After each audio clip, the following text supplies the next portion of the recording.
The 1930s was a difficult time for Americans.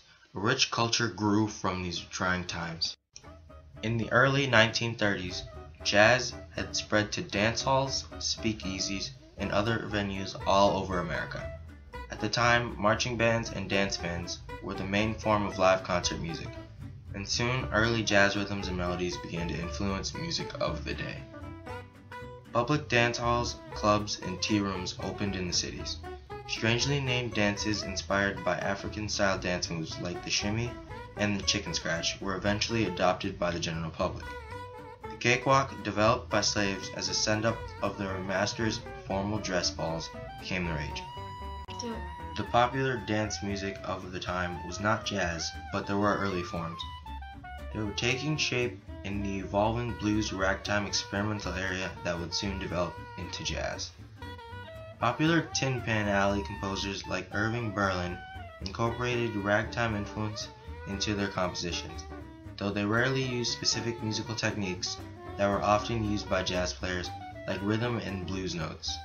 Few things did more to popularize the idea of hot music than Berlin's hit song Alexander's Ragtime Band. Berlin was reported to make $30,000 in royalty, a sum worth of $700,000 today. Movies and radio were essential to help people escape the woes of the Great Depression. This was a form of entertainment they could enjoy, and it was inexpensive. With the addition of sound movies becoming popular, comedies, gangster movies, and musicals became new genres. The Wizard of Oz was released in 1939. It was not a box office success and lost money. It was later nominated for an Academy Award and lost to Gone with the Wind for Best Picture Award. Both movies went on to become American classics. The 1930s were labeled the Golden Age of Hollywood. It was the decade of sound and color. Radio was just as popular as movies. Families gathered around the radio and listened to shows such as The Lone Ranger, sporting events, even President Roosevelt's fireside chats. Radios were inexpensive and most homes had one for family entertainment. During the Depression, cars were still being produced in high quantities. New innovations made the ride more comfortable and enjoyable. Those who could afford luxury had a variety of models to choose from. Ford remained popular throughout the decade and released a line of V8s each year from 1931 to 1936. The cars cost on average $536. This would be $9,262 today. Chevrolet introduced dashboard-mounted fuel gauges on the 1930 Chevrolet 6.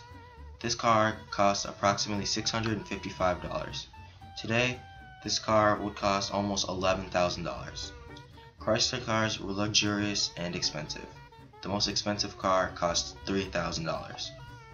The cars built in the 1930s had new smooth shifting transmissions, automatic chokes, built-in trunks, hydraulic brakes, and gear shifts mounted into the steering column. The cars changed from the traditional four-square style to the shape we know today. Go. One of the main goals for primary schools was to teach children to read. Children learned to read Dick and Jane books. The first Dr. Seuss book was published called And to Think I Saw It on Mulberry Street. Girls read Nancy Drew mysteries.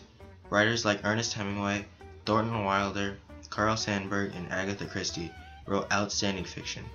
In 1939, The Grapes of Wrath by John Steinbeck was the best-selling book of the year. This book won the National Book Award and the Pulitzer Prize for fiction. John Steinbeck later won the Nobel Prize in 1962. Superman was the first superhero comic depicted in comic books in 1939. According to randomhistory.com, comic books became popular because DC Comics stressed an interest in public welfare and strong government. This was a common interest at the time. Marvel Comics stressed patriotism in the creation of Captain America. Readers enjoyed the books that showed Captain America slapping Adolf Hitler. In the 1930s, women stopped purchasing clothes every few months.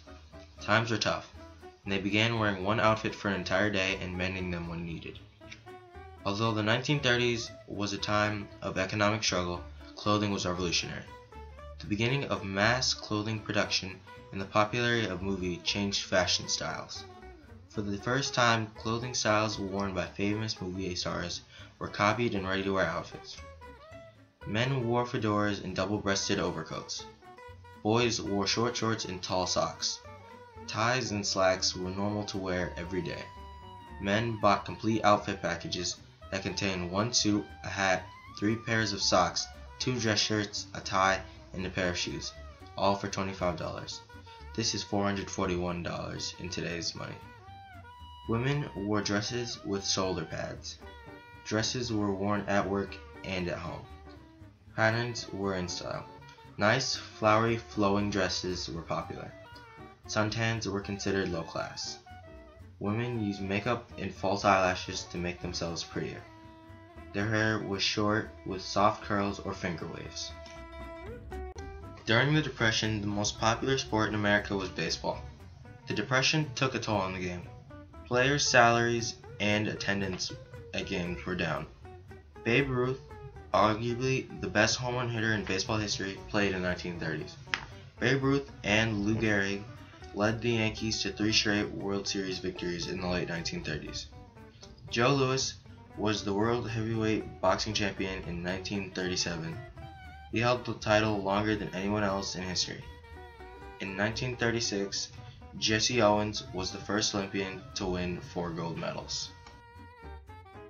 Foods of the 1930s were both surprisingly similar and radically different than that of today.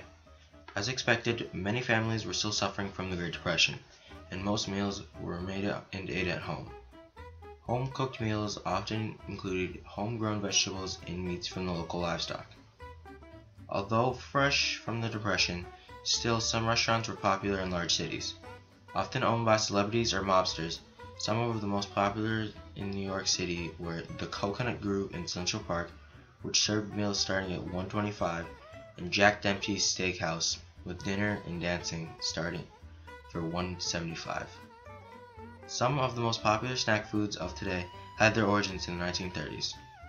Potato chips had been around for years, but it wasn't until the invention of the continuous fryer, and more importantly wax paper, that could be packaged and shipped. Popcorn grew largely because it offered for 5 cents a bag at movie theaters. Snacks introduced in the 1930s were Snickers, candy bars, Twinkies, Frito corn chips, and cheese puffs. Prepared food like Jiffy's biscuit mix and dry soup mix helped ease the burden of meal preparation.